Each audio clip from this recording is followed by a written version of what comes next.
కిలికిలి భాష మొత్తం వచ్చిందా? ఏదో కొంచెం. అది కిలికి కిలికి ఆ, కిలి కిలికి వచ్చిందా మరి ఆ భాష? వచ్చిందా అంటే ఏదో కొన్ని పదాలు వచ్చినాయి.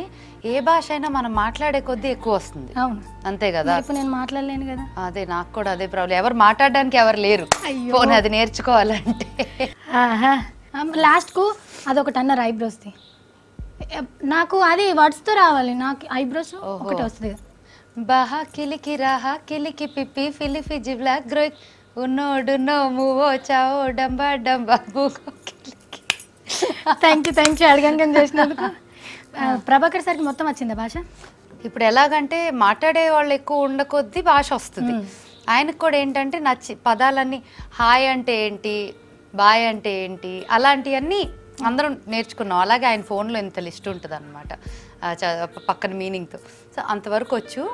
ఇంకా దానిపైన నేర్చుకోవాలంటే నెమ్మదిగా ఎవరైతే భాష రాశారు కదా కనిపెట్టారు ఆయనే, మదన్ కార్కి గారు అని. మదన్ కార్కి ఆయన పేరు.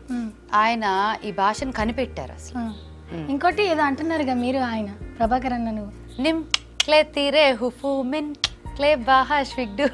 నాకు ఇది ఒకటే వచ్చు కదా. భాషలో యూనిక్నెస్ మనకు నచ్చింది కూడా ఏంటంటే. కష్టమైందా పదాలు వాళ్ళకి తెలుసు? ఫస్ట్ పాట పంపారు నాకు లిరిక్, అండ్ ఆయన గొంతులో కూడా చిన్న వాయిస్ పీస్ చేసి పంపారు.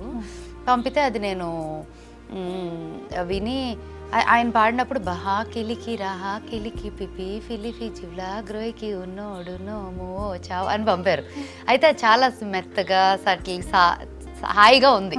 దాన్ని కిలికి అంటే మన వాళ్ళకి అర్థం కాకపోవచ్చేమో ఇంత మెత్తగా పాడితే అని అప్పుడు కూర్చొని కొంచెం ఒక డిఫరెంట్ టోన్ ఇచ్చి ఒక డిఫరెంట్ ఎనర్జీ పెట్టి దాంట్లో కొంచెం ఆ గొంతు కూడా ఇక్కడి నుంచి వచ్చేలా చేసి కొంచెం గంభీరంగా చేసి పాడాను. మీ లుక్ కూడా అట్లే ఉంది, గంభీరంగా కనుబొమ్మలతో ఆడిచ్చేస్తున్నారు.